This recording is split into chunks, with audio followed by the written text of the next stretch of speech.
भारत और पाकिस्तान का एक बार फिर से मैच हुआ जिसमें कि अगेन पाकिस्तान फिर वही कर रहा था जिसके लिए वो जाना जाता है, terrorist activities but in a different form now. ये क्या था, अब उन्होंने प्ले ग्राउंड को ही ऐसे, जब वो 50 वाली हाफ सेंचुरी हुई एक प्लेयर की तो उसने अपना बल्ला उठाया, आसमान की तरफ किया और उसकी AK-47 बना के चला दी।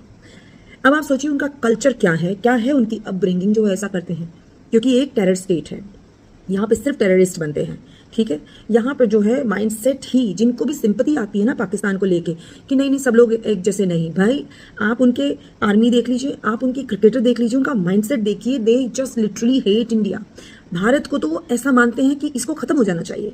तो जिनको भी भारत वासियों के मन में इसको जो पाकिस्तान है और पाकिस्तान के दोस्त हैं उनको लेके जो ये गलतफहमी है ना कि they will safe guard India, या इंडिया के लिए या भारत के लिए कहेंगे सिंपैथी है, उनको एक क्रिकेट मैच की क्लिप्स जरूर देखनी चाहिए। ये डिफरेंस है कल्चर का, एजुकेशन का, माइंडसेट का। They no doubt they are by birth they are like acting like criminals only, और बड़े होने के बाद तो दे आर पैथेटिक। और इस चीज़ को समझिए, इस चीज़ से भी कि कैसे उनका जो प्लेयर है, एक ये तो बना ही रहा था बैट से ऐसे, फिर एक प्लेयर जो इनका बाउंड्री पे खड़ा है, he is showing like this, ऐसे आया और ऐसे गिर गया, he is mocking, he is like trying to provoke वो इंडियंस को, इंडियन जो ऑडियंस है, क्योंकि उस टाइम पे इंडिया की जो भी ऑडियंस थी उधर, या इंडियन क्रिकेटर्स के जो फैन थे, उन्होंने कोहली कोहली चिल्लाना शुरू किया। उसके जवाब में उसने उसके ऊपर जो एयर स्ट्राइक हुई है उसमें जो उन्होंने प्रोपेगेंडा चलाया था कि भाई हमने भारत के राफेल गिरा दिए हैं या जेट गिरा दिए, वो मॉक कर रहा था इंडियंस को। ठीक है, उसके बाद उसने कैसा भी दिखाया था, ऐसा 6 नंबर, आप जानते हैं क्या है ये, 6 ट्रॉफीज लगातार पाकिस्तान ने जीती थी इंडिया के खिलाफ, तो ये उसको दिखाता है। लेकिन उसके बाद चलिए, ये तो दिखा सकते हैं, ट्रॉफी का घमंड हो सकता है, वो कोई बात नहीं, स्पोर्ट्स में होता है ऐसा। लेकिन किसी की ये फोर्सेस की एक्टिविटी या फिर AK-47 बना के लहराना, ये तो माइंडसेट है ना कि पाकिस्तान की जो एजुकेशन है, जो उनके लोगों की माइंडसेट है, वो इसी तरह की है।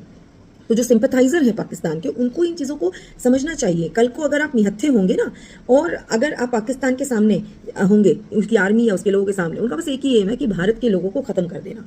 इवन दे डोंट बॉदर कि आप भारत के किस धर्म में, अगर आप भारत के मुस्लिम हैं तो भी उनके मन में आपके लिए कोई प्यार प्रेम नहीं होगा, क्योंकि वो अपने देश के अंदर भी वो अपने लोगों से प्रेम नहीं करते। इसका सबसे बड़ा सबूत देना है तो अभी जो एक दिन पहले जो है, उनके खुद के जेट ने, जो उनका वो है ये फोर्सेस वाला जो जेट है, उसने खुद के ही लोगों के ऊपर बम्बार्डमेंट कर दी।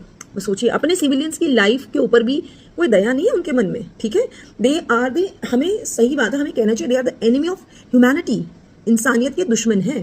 तो पाकिस्तान का ये नेचर दुनिया में देखना जरूरी है, और इसके लिए जरूरी है कि उसको प्लेटफॉर्म मिले अपना ये जहरीला रूप दिखाने के लिए। इसीलिए मैंने एक वीडियो बनाई थी जिसमें मैंने बताया था कि we have to play with Pakistan and we should play.